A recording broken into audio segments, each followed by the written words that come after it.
We have all heard the fairy tales.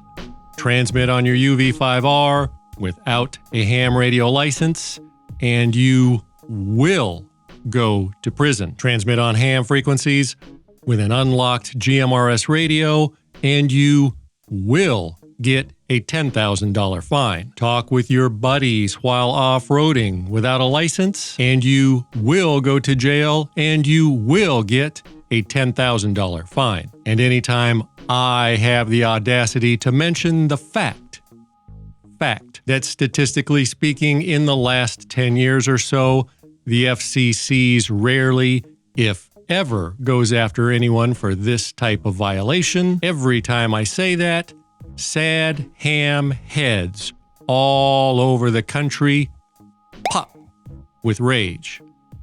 And if I'm being honest, it is quite humorous to watch their emotional breakdowns in the comment section of my videos. They leave comments on my videos informing us that the FCC goes after people for these things all the time, and that people go to jail or get fined for these specific things all the time. And then in the midst of their not a Rubicon-induced emotional crisis, they often accuse me of lying. They accuse me of encouraging people to break FCC rules, and they proclaim that I am personally responsible for people violating FCC rules because I speak the truth. They even try to boycott my advertisers and cancel me, and yet never, not once, have they actually proven me wrong. But verily I say unto you that I remain strong in my resolve to speak the truth. And that truth is that based on the number of enforcements that the FCCs have made over the last 10 years or so, statistically speaking, you are more likely to get hit by lightning twice than you are to get a fine or go to prison for simply using a ham or GMRS radio without a license, or for simply using the wrong type of radio to transmit on ham or GMRS frequencies. And to be clear, for the 1,000th time, I am always referring to actual FCC's enforcements. And enforcement is when the FCC's actually takes an action against somebody. That action might be a mean letter, it might be a fine, or it could be a 10-year sentence to federal prison. I am not referring to FCC's investigations that go nowhere and result in nothing happening, nor am I referring to the ARRL sending out stupid warning letters, because those ARRL warning letters carry about as much weight as an old lady wearing a neighborhood watch hat reporting a car to the police because the guy driving it is not the usual kind for this neighborhood. And yet still, sad hams continue to spread these fairy tales about people getting fined by our overlords at the FCCs or going to prison simply for transmitting on ham or GMRS radios without a license, or for simply using the wrong type of radio. For example, using an unlocked GMRS radio, like this, to transmit on ham frequencies without a ham radio license. Like this. Stink finger to hoochie mama, stink finger to hoochie mama, do you copy? Over. So in this video, I am going to enumerate every time someone actually has gotten into trouble with our overlords at the FCCs since the year of our Lord Xenu, 2014, so that you can decide for yourself if, as the sad hams keep telling us, I am lying and spreading disinformation, or if it is the sad hams that are, how do I say this nicely, full of shit. All of the information that I will be presenting to you in this video comes directly from the FCC's Public Enforcement Database, of which I will provide a link to in the More Information section below, so that if anyone doubts anything that I say, they can check the data themselves. And anyone that still makes claims that I am lying or spreading disinformation is more than welcome to leave a link in the comments section to any FCC's actions that I may have missed and that materially changes my claims. And remember, kids, every action that the FCC takes is listed in their public enforcement database. And if it is not in that database, then it did not happen. And again, to preempt any confuculation and hopefully preclude any stupid comments, I am talking about GMRS and ham-related infractions only, made by humans, not businesses, and only on ham or GMRS frequencies, not things like transmitting on public service frequencies, causing interference to emergency services, transmitting on business or commercial radio frequencies, or using their radios while committing other crimes. So here is the list of GMRS and ham radio rule infractions that the FCCs have gone after in the last 10 years, and what those criminals did in order to get the FCCs to take action against them. I shall go through these as quickly as humanly possible because I know and fully understand that you think that your time is very valuable.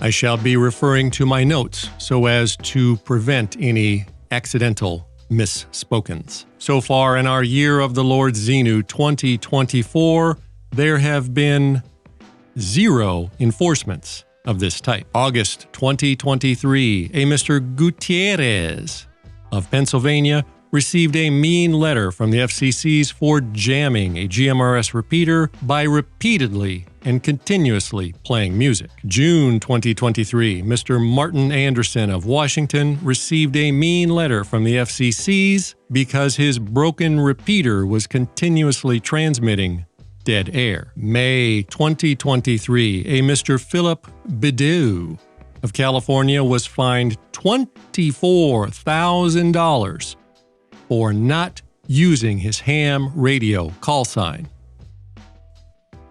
while he was jamming ham radio frequencies with music and noise and interfering with other ham radio operators, and after he ignored previous mean letters sent to him by the FCCs in 2016. June 2022, a Mr. David Dean in Colorado received a mean letter from the FCCs because his ham radio was continuously transmitting a carrier wave and thusly causing interference to other ham radio operators. March 2020, a Mr. Jerry Materny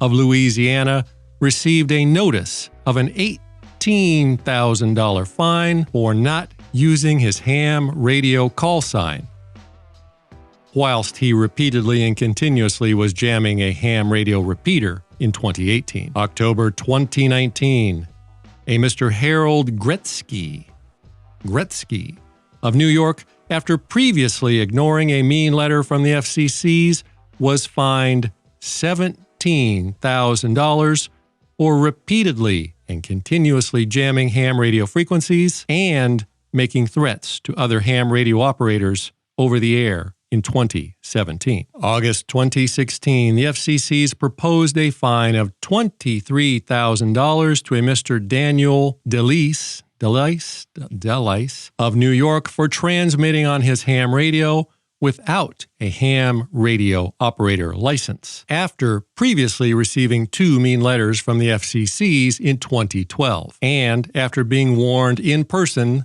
in April 2016 by FCC's employees. Oh, and he was also causing interference on business frequencies. Mr. Delice. This guy was ultimately arrested, not by the FCCs, but by the NYPD, that's the New York Police Department, and not for using his ham radio without a license, but for transmitting false officer-down distress calls over the NYPD radio system. And after Mr. Delsey, after he made statements to the NYPD that he planned to continue to transmit on the NYPD police radio systems, the NYPD obtained a warrant and seized his radio equipment. All of this was an NYPD action, not an FCC action, although the NYPD did work with the FCCs. Also, August 2016, the FCCs fined one William Crowell of California $25,000 for repeatedly and continuously jamming ham radio frequencies by playing music and sound effects. Mr. Crowell, however, asserts that it was his First Amendment right to be a dickhead over the radio, and therefore asserted that the fines were unconstitutional. The FCCs responded with approximately 20 pages of legal arguments and previous court precedents demonstrating that A, Mr. Crowell was wrong, and that, number 2, getting your legal advice from the internet is not a good idea. July 2016, a Mr. David Tolassi of Georgia received a $1,000 fine for not announcing his ham radio call sign while using his ham radio after previously receiving mean letters and warnings from the FCCs, which he acknowledged and ignored. August 2015, a Mr. Daniel Hicks of Ohio received a notice of an $8,000 fine for failing to announce his ham radio call sign and for using someone else's ham radio call sign whilst jamming ham radio frequencies. July 2015, Mr. Michael Guernsey of Michigan was fined $22,000 by the FCCs for not announcing his ham radio call sign while he was jamming ham radio frequencies with music and animal noises in 2014. January 2015, Mr. Brian Crow of Pennsylvania was ordered to pay an $11,500 fine for failing to announce his ham radio call sign whilst he was jamming ham radio frequencies in 2014.